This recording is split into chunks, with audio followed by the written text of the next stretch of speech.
तो शुरू करते हैं आज का मीडिएवल हिस्ट्री का क्लास। लास्ट क्लास में हम लोगों ने डिस्कस किया था कि what are the basic differences between medieval history and ancient history, right? और आप लोग कह सकते हो कि एंशिएंट पीरियड और मीडिएवल पीरियड के बीच में क्या डिफरेंसेस है, इसके लिए कल के क्लास में हम लोगों ने सब कुछ डिटेल्स में देखा था, राइट? आज के क्लास में हम लोग मीडिएवल हिस्ट्री का एक बहुत ही इम्पोर्टेंट टॉपिक को डिस्कस करेंगे, जो आप लोगों के एग्जाम के पॉइंट ऑफ व्यू के लिए बहुत ज्यादा इम्पोर्टेंट है, राइट?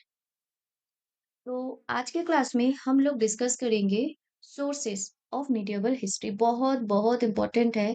इसको जैसे जैसे मैं यहाँ पे बताऊंगी क्लास में, आप लोग वो पीडीएफ को बस याद कर लीजिएगा, क्योंकि सोर्सेस ऑफ मिडिएवल हिस्ट्री कोई भी एग्जाम के लिए आप लोग अपना प्रिपरेशंस कर रहे हो, हर एग्जाम्स में सोर्सेस ऑफ मिडिएवल हिस्ट्री से क्वेश्चंस आते ही आते हैं। और यहाँ पे समझने लायक बहुत ज्यादा नहीं है, ये सिर्फ फैक्चुअल नोट्स हैं, ठीक है, फैक्ट्स हैं।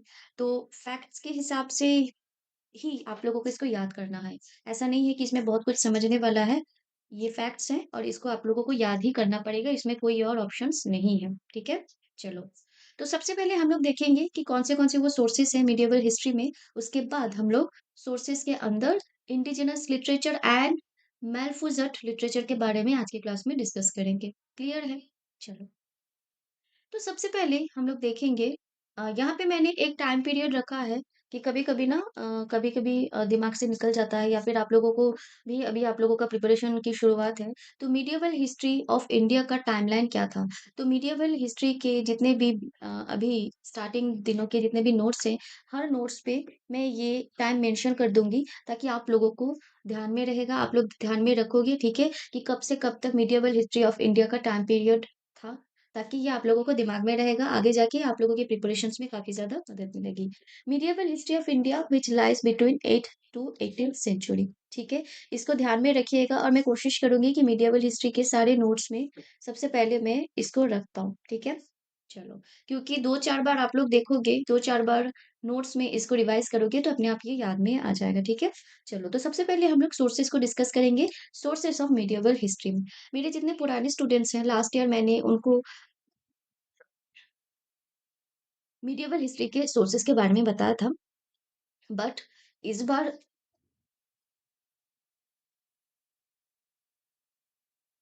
Excuse me.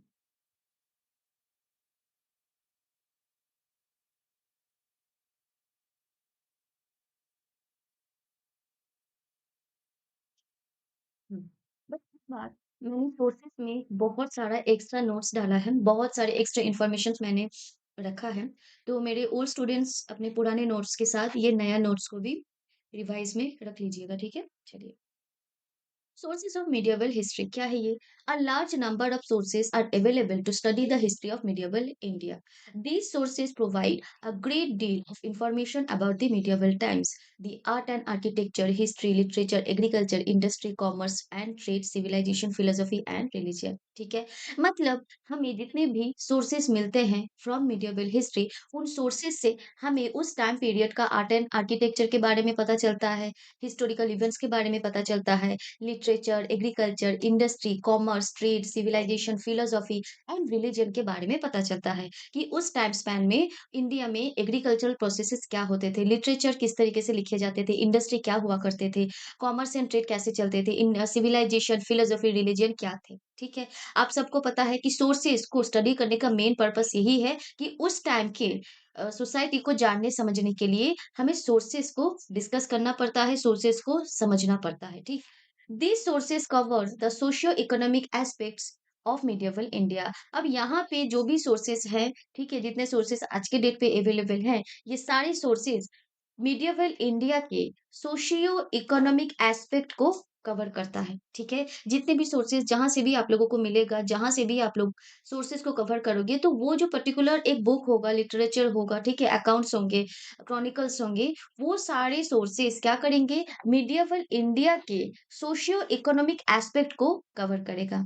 क्लियर है कि मिडिएवल पीरियड में पाए जाने वाले जो सोर्सेस हैं, वो उस टाइम स्पैन के कौन से एस्पेक्ट को कंप्लीट करते हैं और कौन से एस्पेक्ट के बारे में हमें बताते हैं, तो वो है सोशियो इकोनॉमिक एस्पेक्ट, ठीक है? चलो, अब हम लोग क्या करते हैं, मिडिएवल इंडियन सोर्सेस को हम लोग 2 पार्ट्स में डिवाइड करते हैं, ठीक है? जैसे कि आप लोगों ने एंशिएंट हिस्ट्री में भी देखा है कि वहाँ पे भी ब डिफरेंट टाइप्स के सोर्सेस होते हैं, ठीक है? ठीक वैसे ही इन मिडिएवल इंडियन हिस्ट्री में भी जितने भी सोर्सेस मिले हैं, उन सोर्सेस को कलेक्टिवली हम लोग 2 पार्ट्स में डिवाइड करते हैं।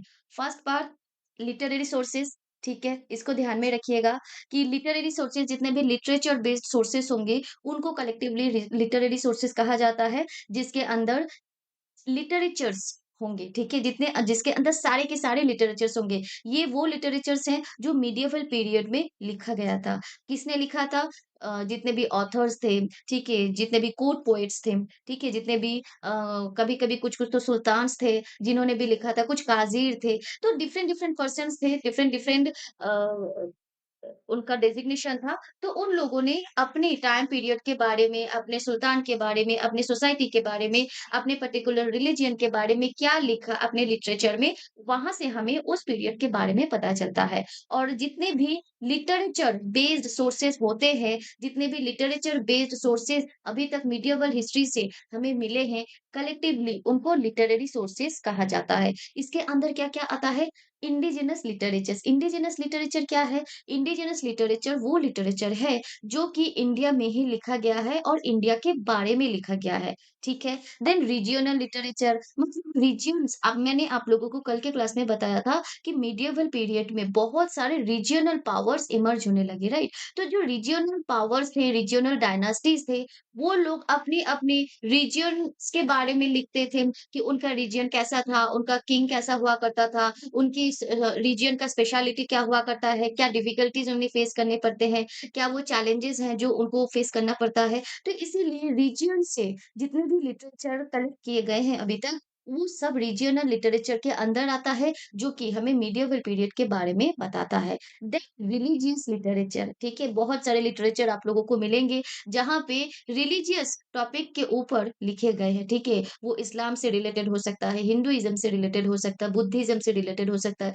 सूफ़ीज़्म से रिलेटेड हो सकता है, जैनिज़्म से रिलेटेड हो सकता है।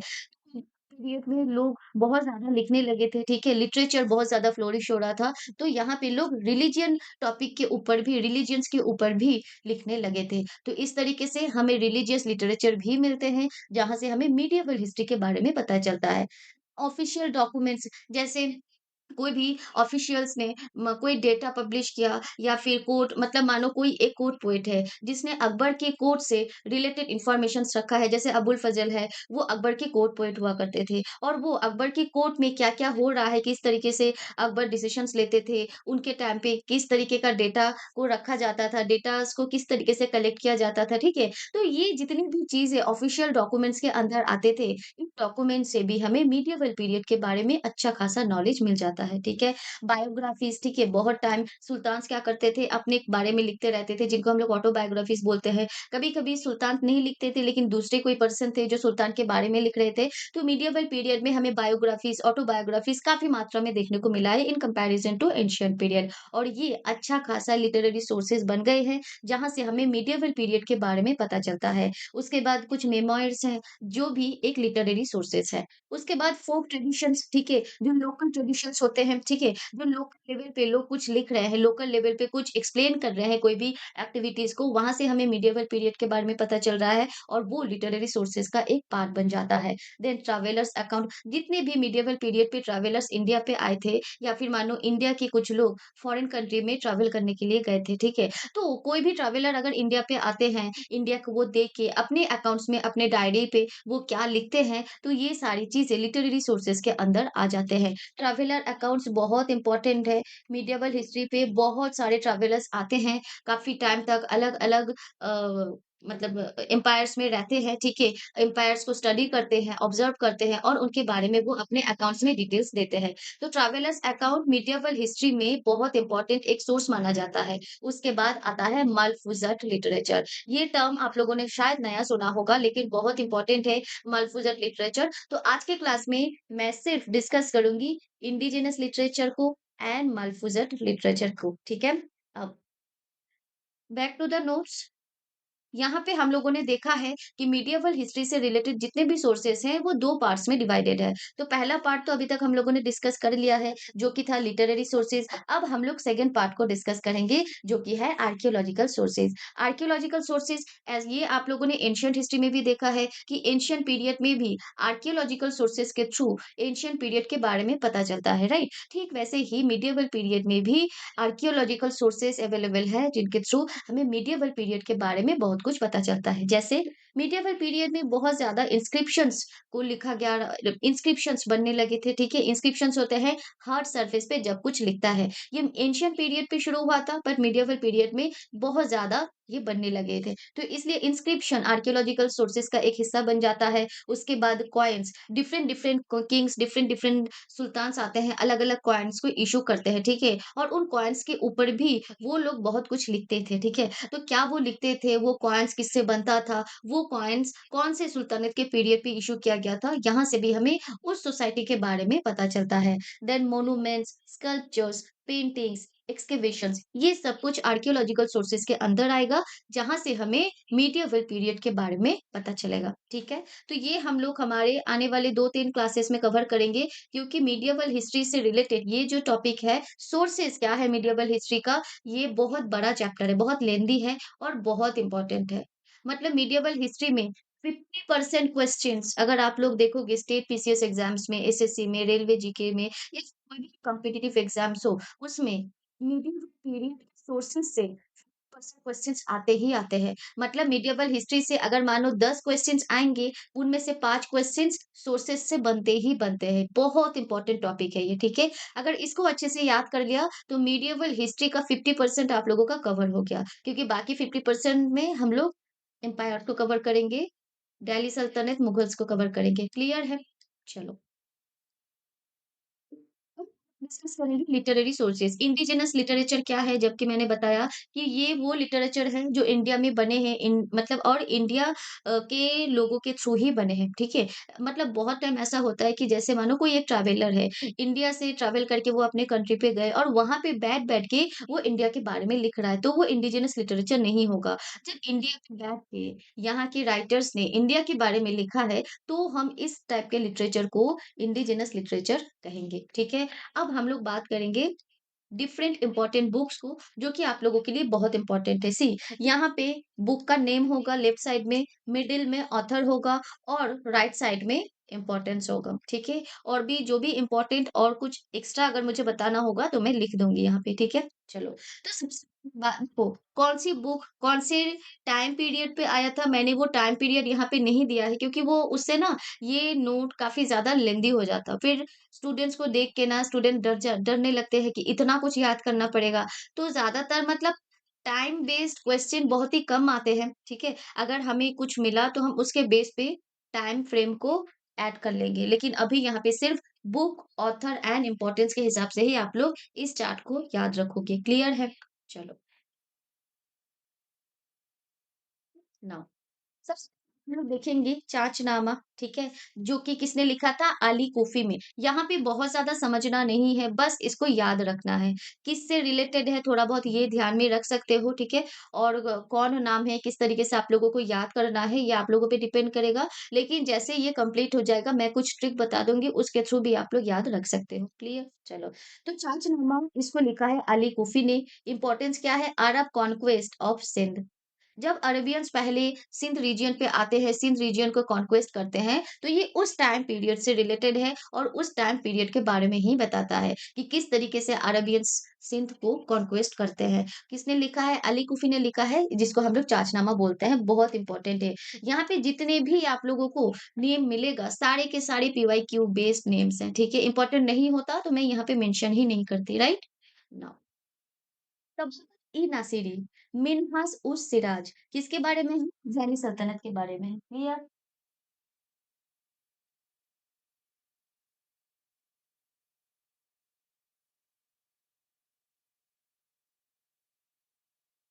ठीक है। देखो यहाँ पे ये जितने भी सोर्सेस हैं, ये सब कुछ अरेबिक एंड पर्शियन सोर्सेस है, ठीक है? अरेबिक एंड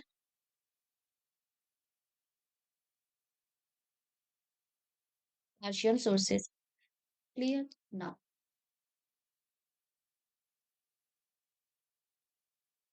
देखो तबाक ई नासिरी जो कि मिन्हाज उस सिराज ने लिखा है और ये दिल्ली सल्तनत के बारे में है। बहुत ही इजी है, कोई सरदर्दी नहीं है, रॉकेट साइंस नहीं है। लेकिन यहाँ पे थोड़ा-सा इम्पोर्टेंट चीज़ आप लोगों को फोकस करना पड़ेगा कि तबाका नसेरी ये दिल्ली सल्तनत के बारे में तो है। दिल्ली सल्तनत किस पर्टिकुलर कौन से वो सुल्तान थे जिसके पीरियड से रिलेटेड है। तो यहाँ पे मोहम्मद घोरी किस तरीके से इंडिया को कॉन्क्वेस्ट करते हैं, तबाकत-ए-नासिरी जिसको मिन्हाज-उस-सिराज ने लिखा है, इसके बारे में है, ठीक है? Conquest of India by clear now. अब देखो, यहाँ पे एक और छोटा-सा इन्फॉर्मेशन मैं बता दूँ कि मिन्हाज-उस-सिराज ये कौन थे? ये ना एक चीफ थे, ठीक है? चीफ काज़ी थे। इसको ध्यान में रखना, जो मैं लिख रही हूँ एग्ज़ाम में पूछा गया है, ठीक है? तो इसीलिए मैं लिख रही हूँ। चीफ काज़ी थे दिल्ली में, ठीक है? Under the rule of Masiruddin Mahmud, ठीक है? जो महमूद थे, जो कि बहुत ही एक क्रूएल रूलर माना जाता है, जो दिल्ली सल्तनत बिगिनिंग पीरियड में हुआ करते थे, तो नासिर उद्दीन महमूद के दिल्ली में ये चीफ काज़ी हुआ करते थे और यहीं से इन्होंने तबाकत-ई-नसीरी को लिखा है। क्लियर है? किसी टाइम मिन्हाज-उस-सिराज के बारे में पूछा जाता है कि बताओ मिन्हाज-उस-सिराज कौन थे? तो ये एक चीफ काज़ी थे दिल्ली में under rule of Masiruddin Mahmud of डीएस मतलब दिल्ली सल्तनत। क्लियर? नाउ ये समझ आ रहा है आप लोगों को? गुड। लोग थर्ड नंबर पे देखेंगे, थर्ड पॉइंट पे देखेंगे, तारिक-ई-फिरोज शाही, ज़ियाउद्दीन बरौनी दिल्ली सल्तनत के एडमिनिस्ट्रेशन के बारे में लिखते हैं। तारिक-ई-फिरोज शाही ज़ियाउद्दीन बरौनी जो कि दिल्ली सल्तनत के एडमिनिस्ट्रेशन के बारे में लिखते हैं, कौन से डायनास्टी के बारे में लिखते हैं? Tughlaq dynasty plus Khalji dynasty, ठीक है? इन दोनों डायनास्टी के एडमिनिस्ट्रेशन के बारे में यहाँ पे लिखा हुआ रहता है। अब यहाँ पे एक और इम्पोर्टेंट चीज़ है जो कि मैं नीचे मेंशन कर देती हूँ।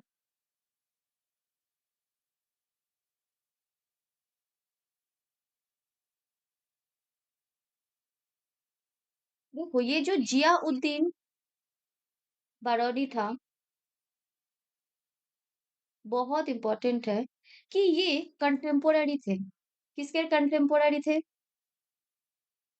कंटेम्पोररी ऑफ गियासुद्दीन तुगलक,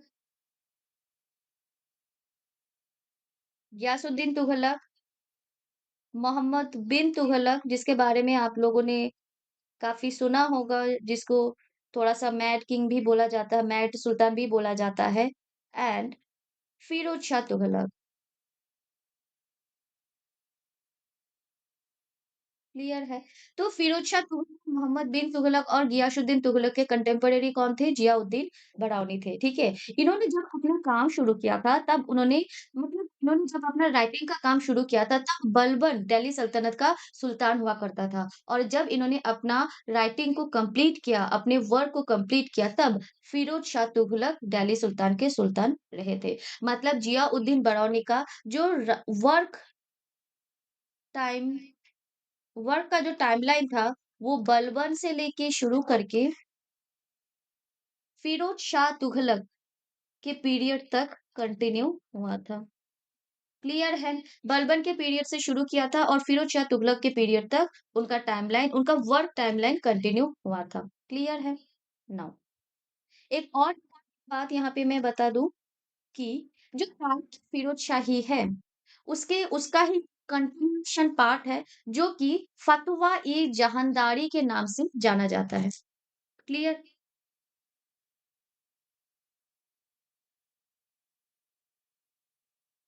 फ़तवा-ए जहानदारी बहुत इम्पोर्टेंट है, जो कि एक कंटिन्यूएशन है ऑफ तारिक ई फिरोज शाही। ये याद रहेगा आपको, ये बहुत इंपॉर्टेंट है। पहली बात तो हम लोगों ने जियाउद्दीन बरौनी के बारे में देखा, जो कि एक कंटेम्पोरेरी थे गियासुद्दीन तुगलक, मोहम्मद बिन तुगलक एंड फिरोज शाह तुगलक का, ठीक है? यहाँ पे हमने एक ये पॉइंट को डिस्कस किया। दूसरा हमने देखा कि उनका जो वर्क टाइम था या फिर उनका जो वर्क लाइफ था, वो बलबन के टाइम पीरियड से शुरू होता है और फिरोज शाह तुगलक के टाइम पीरियड तक खत्म होता है, कंप्लीट। एंड दूसरा हमने पॉइंट क्या देखा, फतवा ई जहानदारी, ये कंटिन्यूएशन है ऑफ तारिक ई फिरोज शाही का, ठीक है? तारिक ई फिरोज शाही जो कि एक वर्क है जियाउद्दीन बरौनी का, उसी का सेकंड पार्ट या फिर कंटिन्यूएशन में जो मतलब दूसरा पार्ट बनाया गया था जिसको फतवा ई जहानदारी कहा जाता है। तो मुझे फतवा ई जहानदारी का राइटर कौन होगा? जल्दी बताओ, कौन होगा?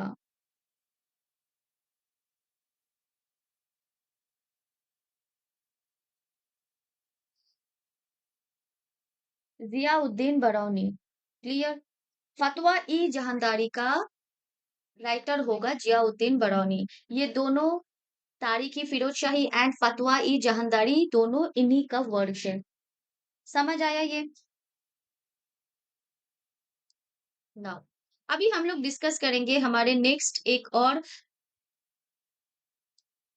बुक के बारे में, तारिक ई फिरोज शाही। देखो, तारिक ई फिरोज शाही दो है, ठीक है? एक है जिसको जियाउद्दीन बरौनी ने लिखा है, जो कि तुगलक और खलजी डायनास्टी से रिलेटेड है। एक और तारिक ई फिरोज शाही है, जिसको शमस ई सिराज अफीफ ने लिखा है और जो फिरोज शाह तुगलक के बारे में है। ठीक है, इसको ध्यान में रखना। एक तारीखी फिरोज शाही जहाँ पे तुगलक एंड खलजी डायनास्टी के बारे में बोला जाता है, जो कि जियाउद्दीन बरौनी ने लिखा है, ठीक है? एक दूसरा तारीखी फिरोज शाही भी है, जिसको शमस ई सिराज आफिफ ने लिखा है और ये सिर्फ फिरोज शाह तुगलक के रेन के बारे में बताते हैं, फिरोज शाह तुगलक के पीरियड के बारे में बताते हैं। क्लियर है?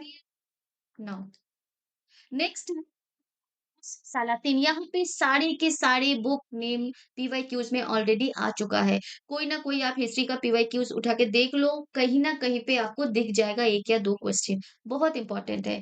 फुतुह उस सलातीन जो कि इसामी ने लिखा है और ये भी दिल्ली सुल्तनत के बारे में है। बाबर नामा बाबर ने लिखा है, ये एक ऑटोबायोग्राफी है बाबर के बारे में और बाबर के रेन के बारे में, बाबर के पीरियड के बारे में। ये एक प्राइमरी डॉक्यूमेंट है जहां से बाबर के बारे में पता चलता है, उनके एम्पायर के बारे में पता चलता है। देन हुमायूं नामा जो कि गुलबदन बेगम ने लिखा था। गुलबदन बेगम कौन थे? हुमायूं जो एम्परर थे हुमायूं, उनके सिस्टर थे, ठीक है? तो गुलबदन बेगम ने लिखा था जो कि हुमायूं के लाइफ के बारे में ही है। ये बायोग्राफी है और बाबरनामा ऑटोबायोग्राफी है। स्टूडेंट्स, आप लोगों को बायोग्राफी एंड ऑटोबायोग्राफी के बीच का डिफरेंस पता है ना? बायोग्राफी का मतलब होता है किसी के बारे में कोई और लिख रहा है। ऑटोबायोग्राफी का मतलब होता है किसी के बारे में वो इंसान खुद लिख रहा है। फॉर एन एग्जाम्पल, मैंने अपने ऊपर एक किताब लिखा, तो वो हो जाएगा ऑटोबायोग्राफी। बट आप लोगों में से मेरे स्टूडेंट्स ने किसी ने मेरे ऊपर एक बुक लिखा, तो वो बन जाएगा बायोग्राफी। समझ आया दोनों के बीच में क्या फर्क है? ऑटोबायोग्राफी किसे कहेंगे, बायोग्राफी किसे कहेंगे? क्लियर। अब हम बात करेंगे अकबरनामा का, बहुत ही फेमस किताब है फ्रॉम मिडिएवल पीरियड, जिसको अबुल फजल ने लिखा है।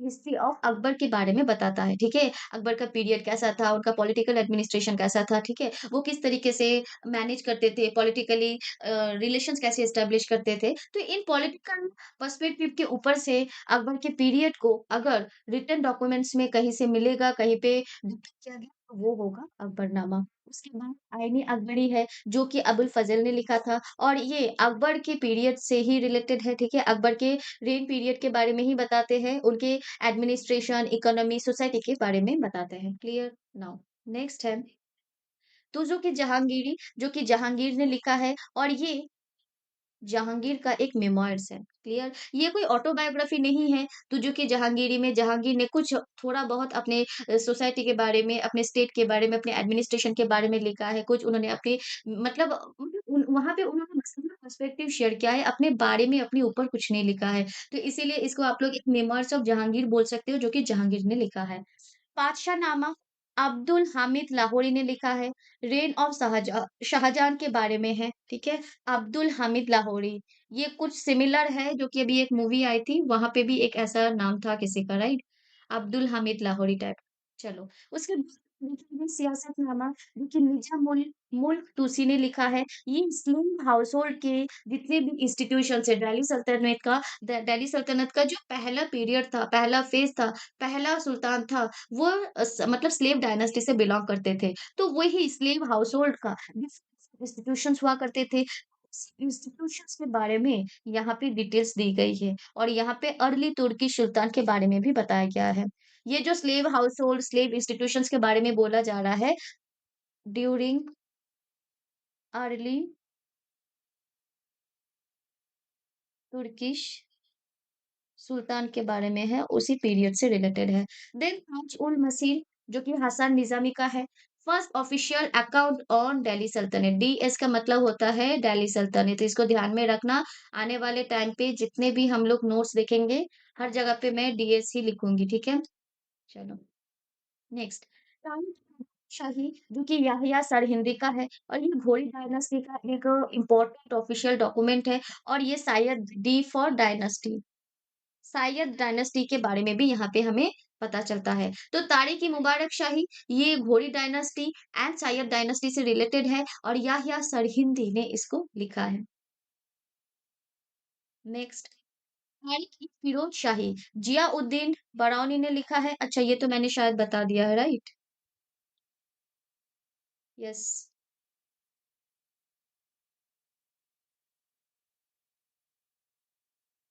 ये फिर 2 बस से 2 बार आ गया है। तारीखी फिरोज़ शाही, जियाउद्दीन बरौनी, तुगलकन ये तो मैंने ऑलरेडी डिस्कस कर लिया है। नाउ ताजुर मसीर, हसन निज़ामी ने लिखा है first historical account act means account on Muslim rule in India. India में मुस्लिम रूल किस तरीके से स्टार्ट हुआ था, कैसा नहीं था, इसके बारे में फर्स्ट कोई हिस्टोरिकल अकाउंट अगर आता है, तो वो है ताजुर मसीर, इम्पोर्टेंट है, जिसको हसन निज़ामी ने लिखा है। सेकंड फुतुहत-ई-फिरोज शाही, जो कि फिरोज तुगलक ने लिखा है, ऑटोबायोग्राफी है, ये भी मैंने डिस्कस कर लिया है आई गेस अच्छा नहीं, वो मैंने डिस्कस नहीं किया है। फुतुहत-ई-फिरोज शाही क्योंकि ये जो नेम्स हैं, ये काफ़ी ज़्यादा सिमिलर है। राइट ऐसा लगता है कि एक को कर लिया लगता है दूसरों को भी कर ही लिया है। फिरोज शाह जो कि फिरोज तुगलक ने लिखा है और ये एक ऑटोबायोग्राफी है मतलब फिरोज तुगलक ने अपने बारे में लिखा है और अपनी ऑटोबायोग्राफी का नाम रखा है फुतूहत ई फिरोज शाही। ना तारिक ई हुमायूं ठीक है जो कि बायाजीद ने लिखा है और ये हुमायूं एंड अकबर से रिलेटेड है। तारिक ई हुमायूं क्लियर नाउ तारिक ई अकबर रुकन अबुल फजल ये दोनों चीजें अकबर से रिलेटेड है ठीक है लेकिन तारीखी अकबर को कांदाहारी ने लिखा है रुकत अबुल फजल देखो यहाँ पे अबुल फजल है अबुल फजल जो कि खुद भी एक राइटर है तो ये इन्होंने अपने नाम से ये लिखा था रुकत अबुल फजल तो ये इसीलिए याद रह जाएगा और ये दोनों अकाउंट है ये जो दोनों डॉक्यूमेंट्स है दोनों लिटरेचर है ये दोनों ही अकबर के पीरियड से रिलेटेड है नाउ तारिक शेरशाही जो कि अब्बास खान सारवानी का है और ये शेरशाह सूरी के बारे में है। देन अगेन पातशाहनामा एक बिल्कुल, बिल्कुल मैच द पेयर में भी आता है, बहुत इंपॉर्टेंट है। मैच द फॉलोइंग में आता है, डायरेक्ट क्वेश्चन्स पूछते हैं। मानो ना बता दिया कि बताओ पातशाहनामा किसने लिखा है? आमिनी काज़मीनी इसने लिखा है या फिर दे सकता है कि बताओ पातशाहनामा किसके बारे में है? शाहजहां के बारे में है। मैच द फॉलोइंग में दे सकते हैं, कहीं पे भी कैसे भी करके दे सकते हैं। क्लियर? तो पातशाहनामा आमीनी काज़वीनी का है जो कि शाहजहां से रिलेटेड है। उसके बाद शाहजहांनामा है जो कि इनायत खान ने लिखा था, शाहजहां के बारे में है। आलमगीरनामा मिर्ज़ा एम काज़िम के बारे में मतलब मिर्ज़ा एम काज़िम ने लिखा है। मासिर अच्छा ये मैं आप लोगों को 3 इम्पोर्टेंट मैं होमवर्क दूँगी, आप लोगों को फाइंड आउट करना है कि आलमगीरनामा, मसीर-ई-आलमगीरी एंड मुंतखब उल लुबाब ये किसके बारे में है? क्लियर? ये किसके बारे में है? ये तीनों चीज़ आप लोग थोड़ा-सा फाइंड आउट कीजिए, नेट सर्फिंग कीजिए करके मुझे बताइए। आलमगीरनामा जिसको लिखा है मिर्ज़ा एम काज़िम ने, मसीह-ई-आलमगीरी जिसको लिखा है मोहम्मद साकी मुस्तैद खान ने एंड मुंतखब उल लुबाब जिसको लिखा है मोहम्मद हासिम खाफ़ी खान ने। क्लियर है? तो इतना सारा था, काफ़ी सारे हैं, जो कि इम्पोर्टेंट इंडिजिनस लिटरेचर के अंदर आते हैं ऑफ मिडिएवल हिस्ट्री। क्लियर? बहुत इम्पोर्टेंट सोर्स है, इसको आप लोगों को याद करने हैं। अभी से स्टार्ट करो डेली 10 मिनट 5 15 मिनट करके दो, तो 1 महीने बाद तो याद हो ही जाएगा क्योंकि अगर आप लोग सोचोगे कि एग्ज़ाम के 1 दिन पहले याद करोगे तो ये कभी नहीं याद होगा और इसके क्वेश्चंस तो बहुत ही ज़्यादा कन्फ्यूज़न क्रिएट करता है, राइट? चलो, अभी हम लोग बात करेंगे मलफ़ूज़ात लिटरेचर के बारे में। ये मलफ़ूज़ात लिटरेचर क्या है? क्या आप लोगों को इसके बारे में पता है कुछ एनीवन? स्टूडेंट्स किसी को पता है मलफ़ूज़ात लिटरेचर क्या होता है? बहुत इम्पोर्टेंट है। किसी को नहीं पता? कोई बात नहीं। मलफ़ूज़ात लिटरेचर एक ऐसा लिटरेचर है, जिसका मतलब है स्पोकन वर्ड्स। इस्लामिक लिटरेचर नहीं, अभी बताती हूँ। मलफ़ूज़ात जिसका मतलब स्पोकन वर्ड्स और डिस्कोर्सेस, ठीक है? हमने क्या बोला है, क्या वर्ड्स हैं और क्या डिस्कोर्स किया है, ठीक है? मलफ़ूज़ात का मतलब यही है।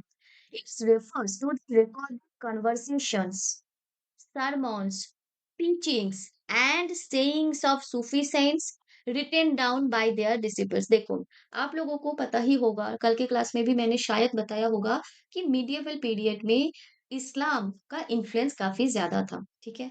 इस्लाम का इन्फ्लुएंस था, तो वहीं से सूफ़ीज़्म का भी इन्फ्लुएंस हमें देखने को मिलता है मीडिएवल पीरियड में, सूफ़ी सेंट्स का भी इन्फ्लुएंस देखने को मिलता है। सूफ़ी मूवमेंट बहुत ही एक इम्पोर्टेंट मूवमेंट है मीडिएवल पीरियड का, ठीक है?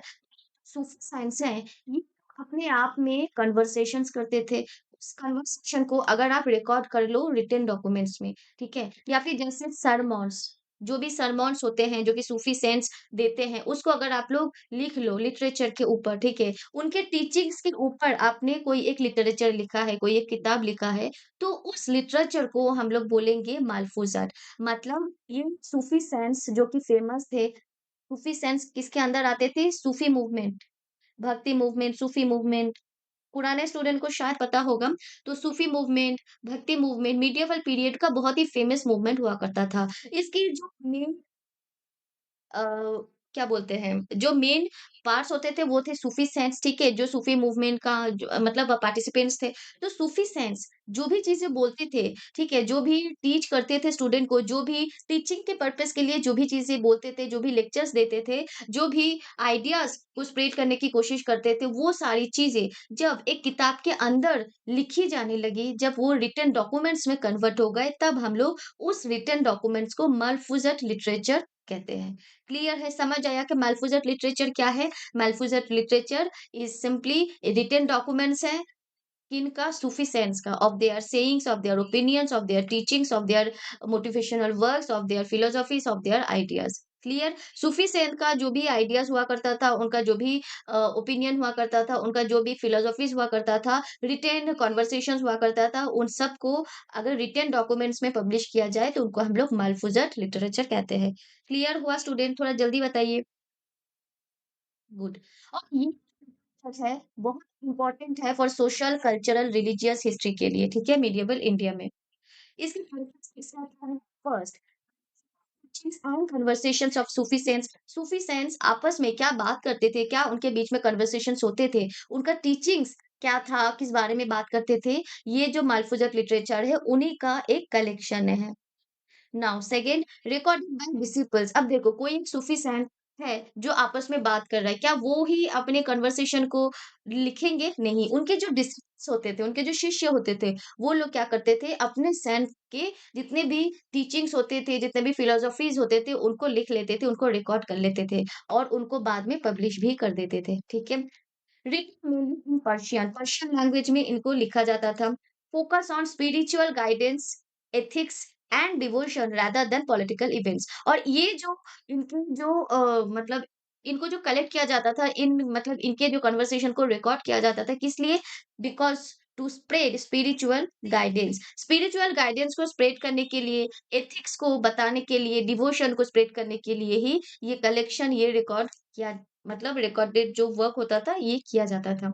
Interaction of Sufi cents with rulers, nobles and common people. यहाँ पे कोई भी सूफी सेंट किस तरीके से रूलर्स के साथ इंटरेक्शन कर रहे हैं, नोबल्स के साथ इंटरेक्शंस कर रहे हैं, कॉमन पीपल के साथ इंटरेक्शंस कर रहे हैं, इसको डिस्क्राइब किया जाता था और बाद में उनको लिखा जाता था under this literature. Provide insights into everyday life of medieval hist society. Medieval society के एवरीडे लाइफ के बारे में भी हमें कुछ ना कुछ इन्फॉर्मेशन मिलता है फ्रॉम दिस लिटरेचर। क्लियर है? सूफी संत आपस में किस तरीके से बात कर रहे हैं, दूसरों के साथ किस तरीके से इंटरैक्ट कर रहे हैं, क्या-क्या वो लोग बता रहे हैं, क्या ओपिनियन दे रहे हैं, उनका क्या आइडियाज़ है, उनका क्या मेंटालिटी है, उनकी क्या फिलॉसफी है, वो सब कुछ रिकॉर्ड करके रिटेन डॉक्यूमेंट्स में कन्वर्ट किया जाता था और वही रिटेन डॉक्यूमेंट्स मलफूज़ात लिटरेचर के नाम से फेमस हो गया। नाउ यहाँ पे देखो कुछ इंपॉर्टेंट मलफूज़ात लिटरेचर है। फर्स्ट फ़वाइदुल फ़ुआद, फ़वाइदुल फ़ुआद थोड़ा-सा नाम अजीब है पर याद रखना पड़ेगा। ये किसने लिखा है? आमिर हसन सिजजी ने लिखा है।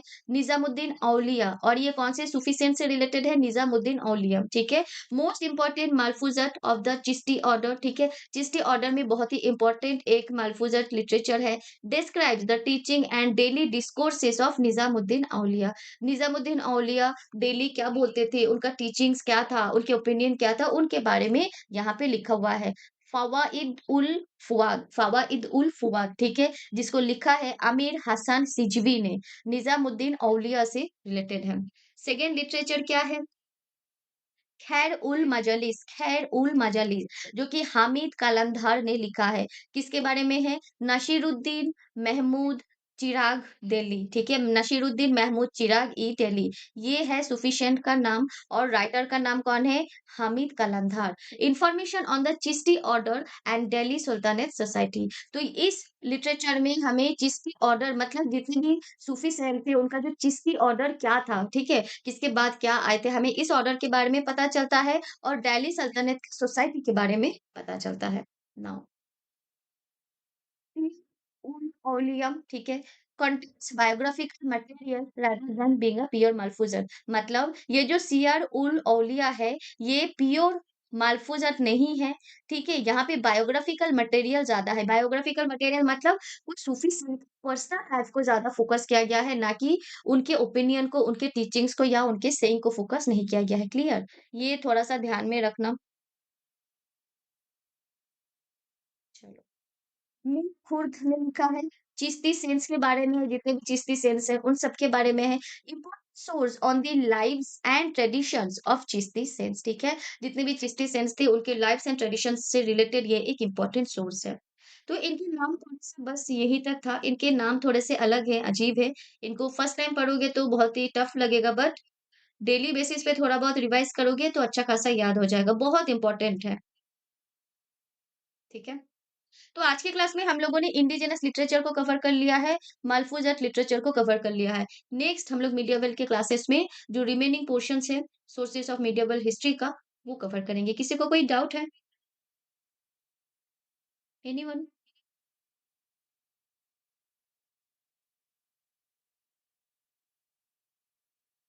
ठीक है फिर, हम लोग अभी का ये क्लास एंड करते हैं, मिलते हैं हमारे नेक्स्ट क्लास में जो कि अभी 10-15 मिनट में शुरू हो जाएगा, ठीक है? Thank you so much.